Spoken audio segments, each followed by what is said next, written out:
nombre del Padre, y del Hijo, y del Espíritu Santo. Alabado sea Jesucristo.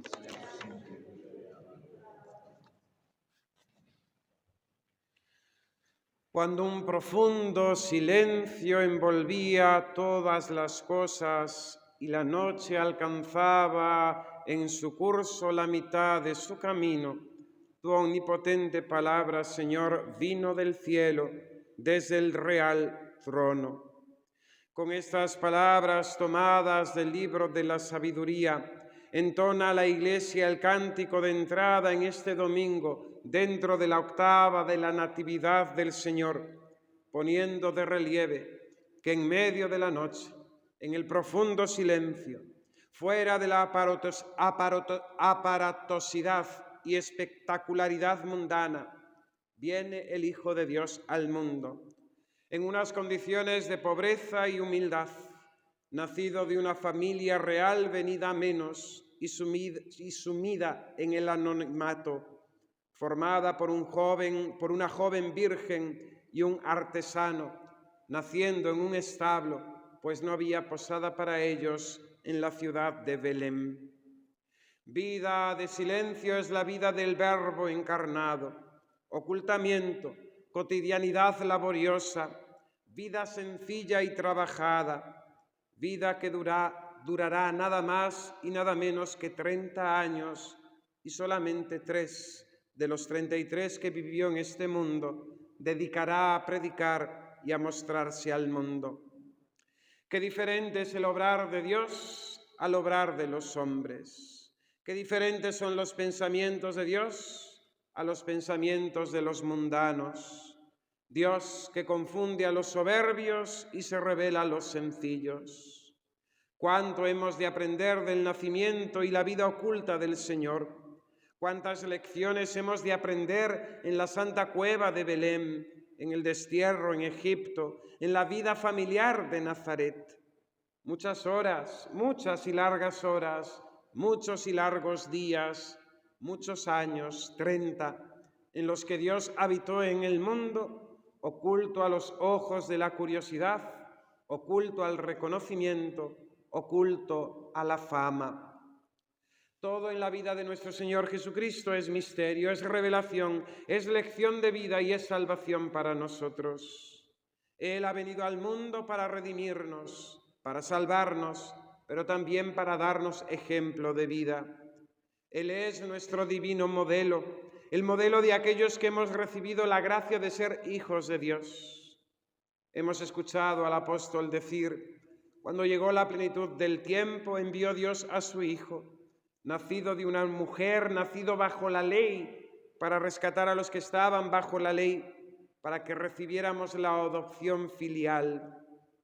Nuestro Señor Jesucristo viene con su vida a reparar la desobediencia de nuestro primer padre Adán, y Él, nuevo Adán, Padre de los nuevos hijos de Dios por adopción, nos muestra el camino que nosotros hemos de seguir para alcanzar la salvación, la vida eterna.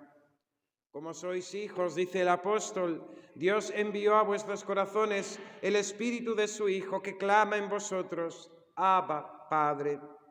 Y por ello, la vida cristiana, lucha contra el pecado, es también un camino de crecimiento en la gracia mediante la práctica de las virtudes, trabajo, esfuerzo, constancia, ascesis, que dura toda nuestra existencia y por la cual la gracia de Dios, aunada con nuestra cooperación con ella, nos va santificando, nos va divinizando, nos va haciendo semejantes al Hijo amado, devolviéndonos la imagen y semejanza divina que habíamos perdido por el pecado. Vivimos mal orientados, vivimos desorientados, cuando pensamos que lo que Dios quiere de nosotros es lo espectacular y lo grandioso, cuando ciframos la santidad en las cosas extraordinarias, cuando perdemos la ocasión de santificar el momento presente en las circunstancias que se nos dan y que son las que Dios quiere o permite para que seamos santos y realicemos su santa voluntad. La expresión del apóstol San Pablo: como sois hijos, Dios envió sobre vosotros el Espíritu de su Hijo, que clama, Abba, Padre.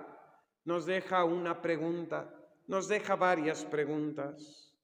¿Tenemos el Espíritu de Jesucristo? ¿Queremos vivir como vivió Él? ¿Amamos a Jesucristo y con Él amamos su vida, sus ejemplos, sus virtudes, su voluntad, sus deseos, sus intenciones? ¿Qué similitud hay entre el Espíritu de Jesucristo y nuestro espíritu? ¿Qué parecido hay entre Jesucristo y nosotros? El Catecismo Mayor de su Santidad el Papa San Pío X, en su brevedad y su concisión, se pregunta: ¿qué nos enseña Jesucristo con las circunstancias de su nacimiento?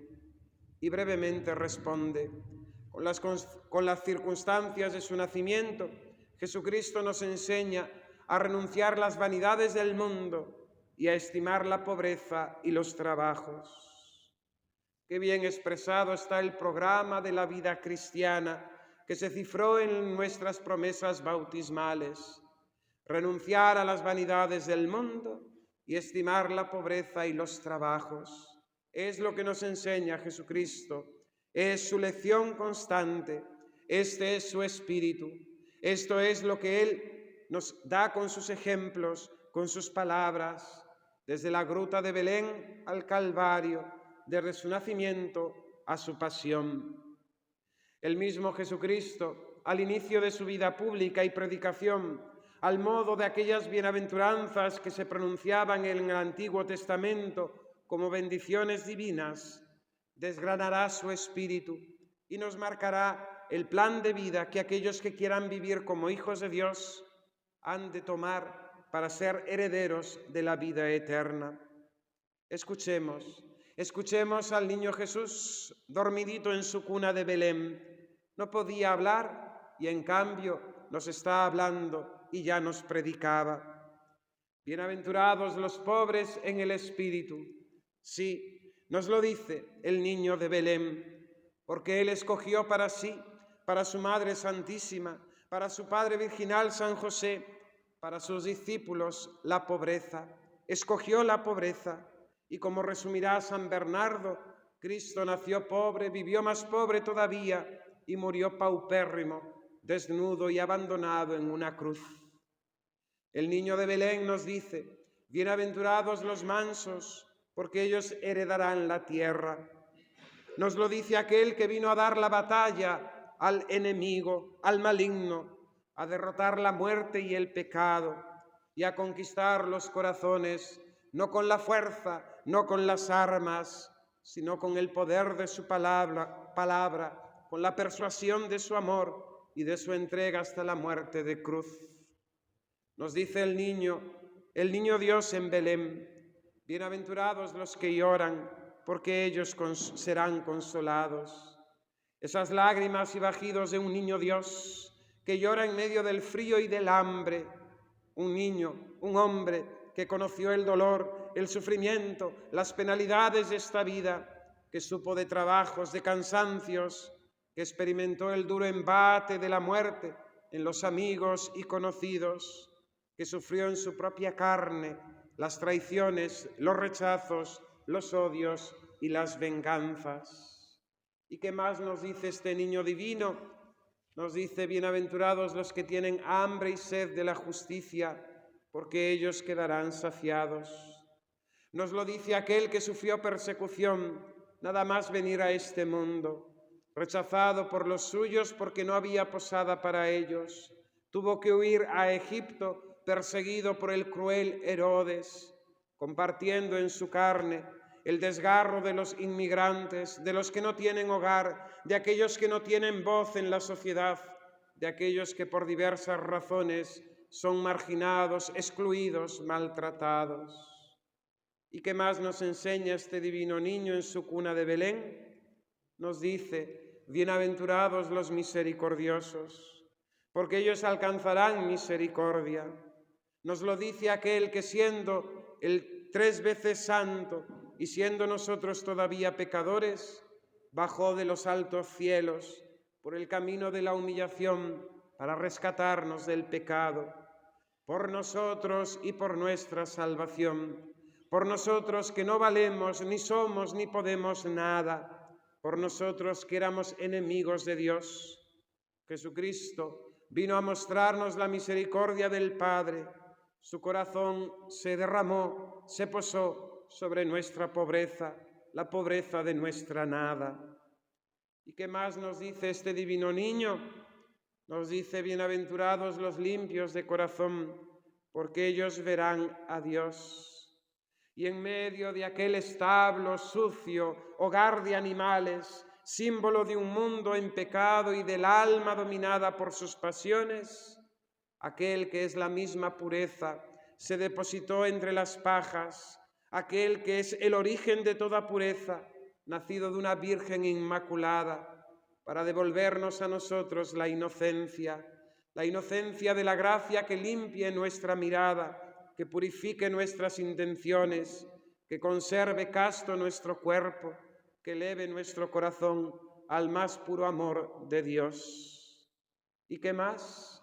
Todavía tiene algo más que decirnos el niño dormido en el pesebre. Bienaventurados los que trabajan por la paz, porque ellos serán llamados hijos de Dios. Nos lo dice aquel que vino a encender en el corazón de los hombres un fuego y deseaba que ya estuviese ardiendo, el fuego del amor de Dios, haciendo guerra al demonio, al pecado, a la serpiente infernal, estableciendo la paz entre Dios y su pueblo, reconciliando en sí a todos los hombres con su Dios por el sacrificio de su muerte en la cruz. ¿Y qué más? Finalmente nos dice: bienaventurados los perseguidos por causa de la justicia, porque de ellos es el reino de los cielos.